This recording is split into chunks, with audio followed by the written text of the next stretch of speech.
Good evening to all of you. आज का जो हमारा टॉपिक है वो 8th क्लास का एक चैप्टर है नो द यूनिवर्स, जिसे हम हिंदी में जानते हैं आओ ब्रह्मांड को जाने।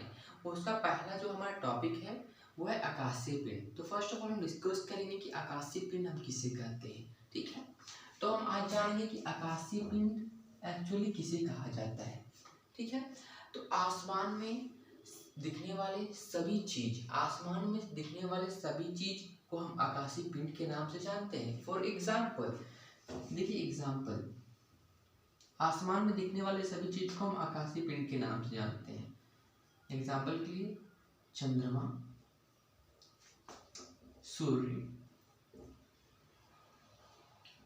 तारे,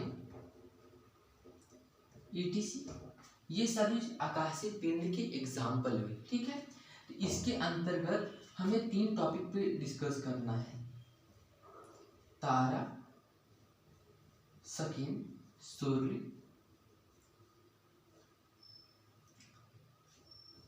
एंड थर्ड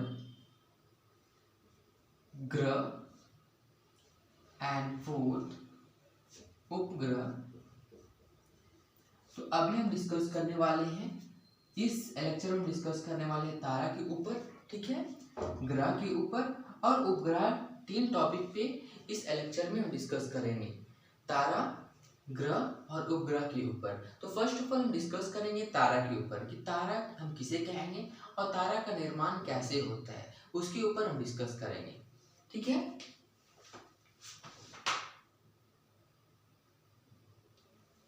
हाँ, तो अब हम डिस्कस करने वाले हैं तारा के ऊपर कि हम तारा किसे कहेंगे और तारा का निर्माण कैसे होता है। तो देखिए, पहले हम देखेंगे तारा कहेंगे किसे। तारा किसे कहेंगे? जिनके पास 2 चीज होगा, पहला तो लाइट और सेकेंड हीट। जिनके पास अपना लाइट और हीट दोनों होगा उसे हम तारा के नाम से जानेंगे। अब हम डिस्कस करेंगे कि इस तारा का निर्माण कैसे होता है। कोई भी तारा बनने से पहले विरल गैस के फॉर्म में होता है। कैसा होता है? विरल गैस के फॉर्म में होता है।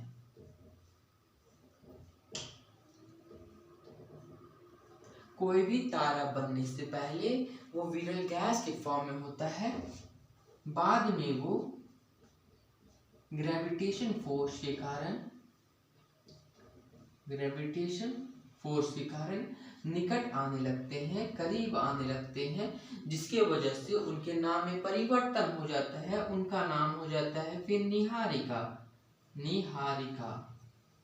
ठीक है, सबसे पहले कोई भी तारा बनने से पहले वो विरल गैस के फॉर्म में होता है। कैसा होता है? विरल गैस के फॉर्म होता है। ग्रेविटेशन फोर्स के कारण वो करीब आने लगते हैं, और जब वो करीब आने लगते हैं तो उनके नाम में परिवर्तन हो जाता है। उनका नाम हो जाता है निहारिका। क्या हो जाता है?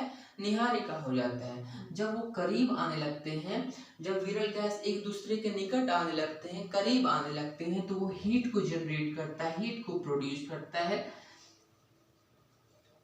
जिस प्रकार बहुत सारे व्यक्ति एक जगह इकट्ठा होते हैं तो हमें गर्मी का एहसास होता है, उसी तरह जब बहुत विरल गैस निकट आने लगते हैं, करीब आने लगते हैं, तो वो हीट को प्रोड्यूस करते हैं, हीट को जनरेट करते हैं, और बहुत हीट जनरेट के कारण, बहुत हीट प्रोड्यूस करने के कारण वो आग पकड़ लेता है, उसमें आग लग जाता है।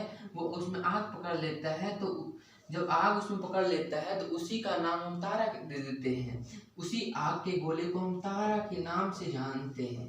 आई होप आप लोग को यहाँ तक समझ में आ चुका होगा। अब हम डिस्कस करेंगे ग्रह के ऊपर और उपग्रह के ऊपर। ओके,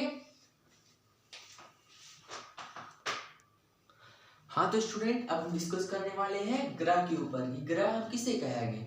जिसके पास ना तो लाइट होगा और ना ही हीट होगा। जिसके पास ना तो लाइट होगा और ना ही हीट होगा, उसी को हम ग्रह के नाम से जानेंगे। और ग्रह कभी टिमटिमाता नहीं है, चमकता नहीं है। ओके, ग्रह कभी भी तारा के जैसा टिमटिमाता नहीं है। ओके, उसी को हम ग्रह के नाम से जानेंगे। ग्रह के पास ना ही लाइट होगा और ना ही हीट होता है। ये तो ग्रह जो होता है वो तारा से तारा मतलब कि सूर्य एक प्रकार का स्टार है, तारा है। इससे लाइट को एब्सॉर्ब करके खुद को प्रकाशित करता है। आई होप आप आप लोग को ग्रह समझ में आ चुका होगा। अब हम डिस्कस करते हैं अगले टॉपिक पे उपग्रह के ऊपर। ओके, उपग्रह। देखिए उपग्रह किसे कहेंगे? जो ग्रह के चारों ओर परिक्रमा करेगा, जो ग्रह के चारों ओर घूमेगा, उसी को हम उपग्रह के नाम से जानते हैं। उसी को हम उपग्रह के नाम से जानेंगे। किसे जानेंगे? जो ग्रह के चारों ओर रोटेट करेगा, घूमेगा, उसी को हम उपग्रह के नाम से जानेंगे। आई होप ये लेक्चर आप सभी को समझ में आया होगा। फिर मिलेंगे अगले टॉपिक के साथ अगले लेक्चर में। Thank you all of you.